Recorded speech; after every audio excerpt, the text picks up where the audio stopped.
الحمد لله الذي هدانا لهذا وما كنا لنهتدي لولا أن هدانا الله ونشهد أن لا إله إلا الله وحده لا شريك له ونشهد أن سيدنا وسندنا وحبيبنا ونبينا ومولانا محمدا عبده ورسوله. أما بعد، قال الله تبارك وتعالى في كتابه المجيد والفرقان الحميد: أعوذ بالله من الشيطان الرجيم، بسم الله الرحمن الرحيم. أولئك يؤتون أجرهم مرتين بما صبروا ويدرؤون بالحسنة السيئة ومما رزقناهم ينفقون. وقال رسول الله صلى الله عليه وسلم لعائشة رضي الله عنها: إن لك من الأجر على قدر نسبك ونفقتك، أو كما قال عليه الصلاة والسلام. صدق الله العظيم وصدق رسوله النبي الكريم، ونحن على ذلك من الشاهدين والشاكرين والحمد لله رب العالمين. تمام تعریفیں اللہ رب العزت کے لائق اور اس کے سزاوار ہیں. اس کا تخت و جلال ہمیشہ سے ہے اور ہمیشہ آراستہ رہے گا. ہزار رہا کروڑ رہا انگنت لامحدود درود و سلام ہو میرے اور آپ کے آقا تاجدار مدینہ احمد مجتبیٰ محمد مصطفیٰ صلی اللہ علیہ وسلم. بزرگان محترم اور عزیز ساتھیوں،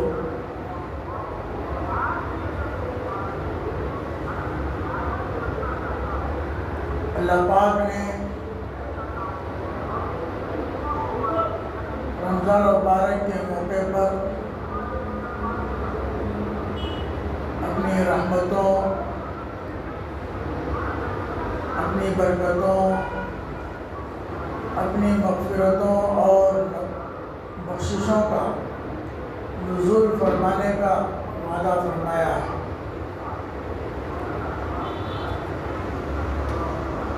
جو شخص رمضان مبارک کا مہینہ پائے اور اس کی قدر کرے، دن میں روزے رکھے اور رات میں نفل نماز ادا کرے یعنی تراویح پڑھے، تو اللہ پاک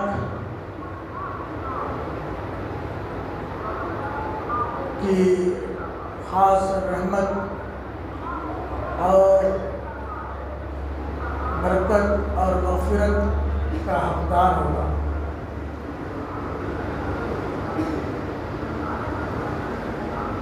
اور ایک خاص موقع ہے جس میں عبادات کا ماحول دیا گیا ہے. گویا ایسا لگتا ہے کہ اللہ پاک ہر ایک کی مغفرت کرنا چاہتا ہو اور ہر ایک کو اپنی رحمت میں ڈھانپ لینا چاہتا ہو اور ہر ایک کے لیے اپنے خاص برکات کا نزول فرمانا چاہتا ہو. جس طرح سے اللہ پاک نے اس ماحول کو بنایا ہے اور ایسا موقع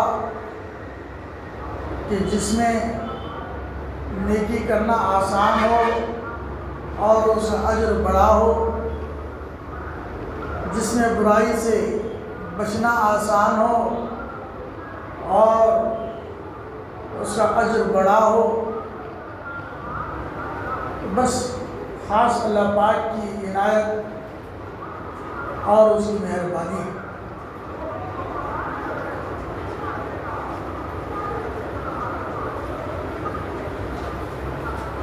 اس موسم میں خاص طور پر انسان مسلمان جن دشواریوں کا اور مشقتوں کا سامنا کرتا ہے اور اس کی وجہ سے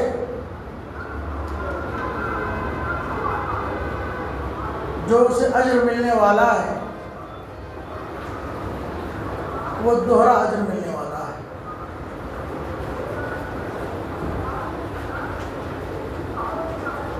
چونکہ اس ماہ مبارک کو شہر الصبر کہا گیا ہے کہ یہ مہینہ صبر کا مہینہ ہے۔ اس کا مطلب یہ ہے کہ اس ماہ مبارک میں کچھ مشقت آئے گی، کچھ تکلیف اٹھانی پڑے گی۔ اس کا مطلب یہ ہے کہ کچھ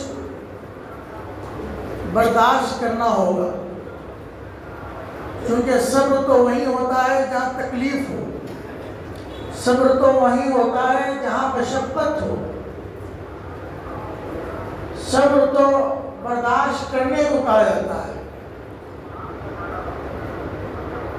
تو معلوم ہوا اس کا اجر و ثواب کیوں بڑا ہوا ہے،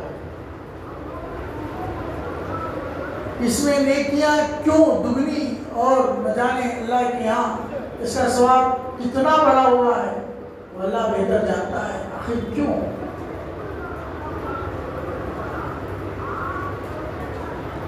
اس کی وجہ یہ ہے کہ اس میں کچھ ہے جو برداشت کرنے کا ہے، کچھ ہے جو صبر کرنے کا ہے، جو کچھ ہے جو مشقت اٹھانے کا ہے۔ قرآن پاک اور احادیث مبارکہ کا مطالعہ کیا جائے تو پتہ چلتا ہے کہ پورے دین میں دو موقع آتے ہیں ایمان والوں کے لیے۔ ایک اطمینان اور سکون کا ماحول اور دوسرا تکلیف اور مشقت کا ماحول۔ تکلیف اور مشقت میں کیے جانے والے اعمال اور اس میں کی جانے والی نیکیاں اطمینان اور سکون کے ماحول کے مقابلے میں اجر میں دگنی ہوتی ہیں۔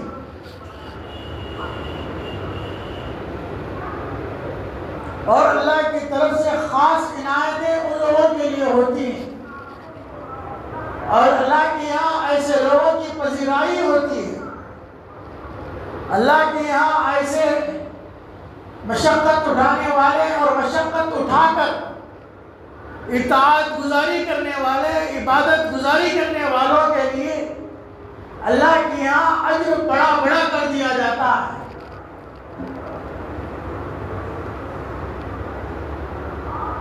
اور صرف ایک عبادت نہیں، چھوٹی عبادت سے لے کر بڑی عبادت تک کا، فرائض سے لے کر نوافل تک کا یہی حال ہے۔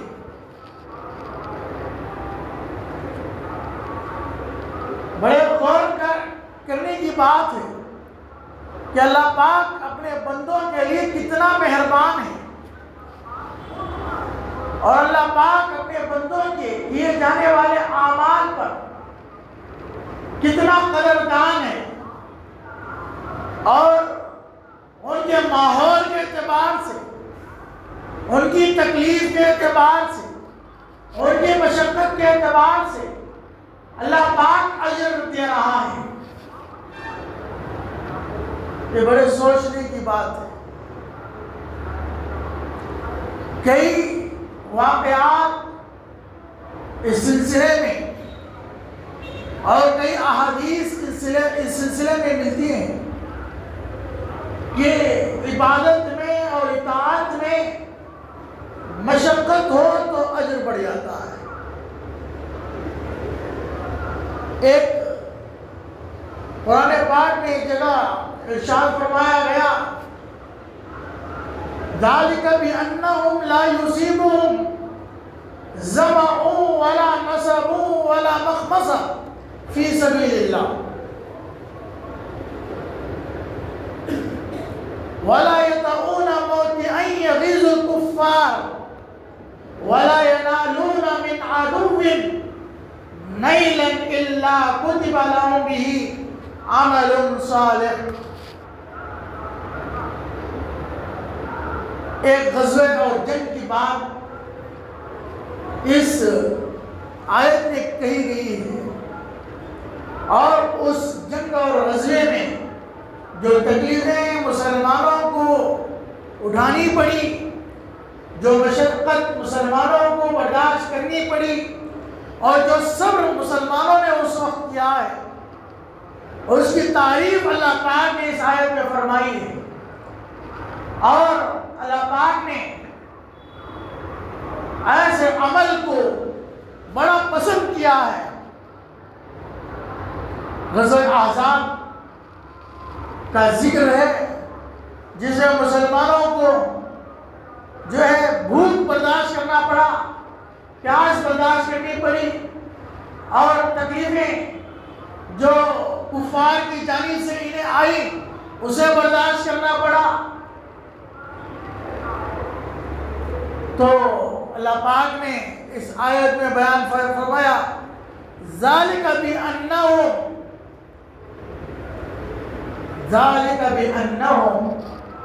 لَا يُصِيبُهُمْ ظَمَأٌ وَلَا نَصَبٌ وَلَا مَخْمَصَةٌ فِي سَبِيلِ اللَّهِ۔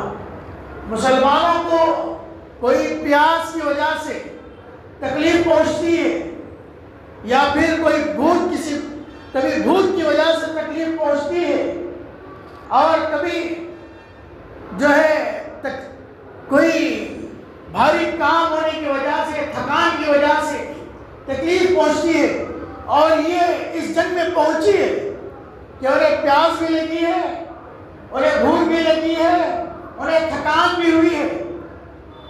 تو یہ سب ہوتا ہے اللہ کے راستے میں، یہاں تک کہ ان کا یہ عمل وَلَا يَطَئُونَ مَوْطِئًا يَغِيظُ الْكُفَّارَ کہ وہ اللہ کے راستے میں اپنے گھوڑے دوڑاتے ہیں، اپنے گھوڑوں کے جو ہے پیر کو زمین میں روکتے ہیں، جس کی وجہ سے کفار کو تکلیف پہنچتی ہے۔